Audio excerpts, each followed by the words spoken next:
self-mastery. Power begins from within. If you're aware of who you are, if you're aware of what you're good at, what you're not good at, if you're able to see how emotions kind of govern your life, if you can learn what your weaknesses are and how to control them, you can't ever get complete control, but awareness is almost enough.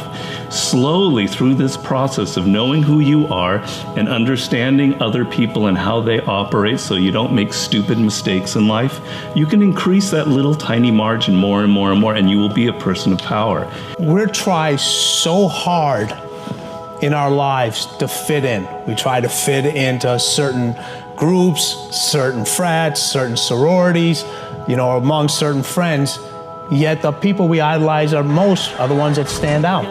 But when you're prepared, there is no fear. There is no fear of failure. Because even if you've walked out of something and you feel like you failed at it, your preparation is so strong that you're gonna take that failure and turn it into the outcome you desire. And most people stop at failure. We've all failed at things. I'm going to continue to fail at stuff. It's the most powerful tool you can use, but it all depends on how you use it. A scalpel in the hands of an individual, it can do unbelievable damage. In the hands of a professional, of a doctor, it saves lives. So it's the same thing with failure. It's how you use it. It's that drive inside of you. It's what we talk about, the dark side. The dark side is filled with failure, but it's the fuel that burns you like something that's never burned inside you before. And on some days, you gotta just listen to your soul. And you gotta say, I'm gonna leap, I'm gonna get to the edge. Most people are at the edge, and you're standing at the edge, and you're watching everyone else fly.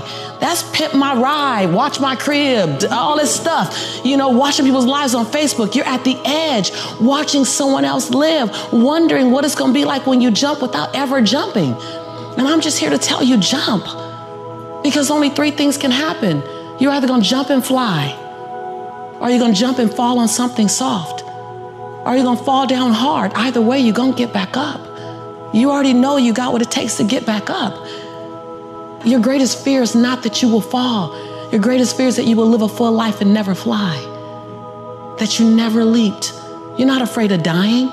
You're afraid of dying before the world sees who you really are, before they really get your fingerprint, before they really get your contribution, before they really feel you. That's what you don't want to happen. You don't want to leave this place without us knowing you were here. There's a process.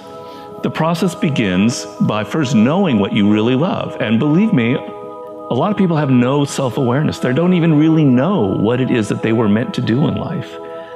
They loved music when they were a kid, but then they got into law or whatever because of their parents, and then they don't know who they are anymore. Well, do I really like music?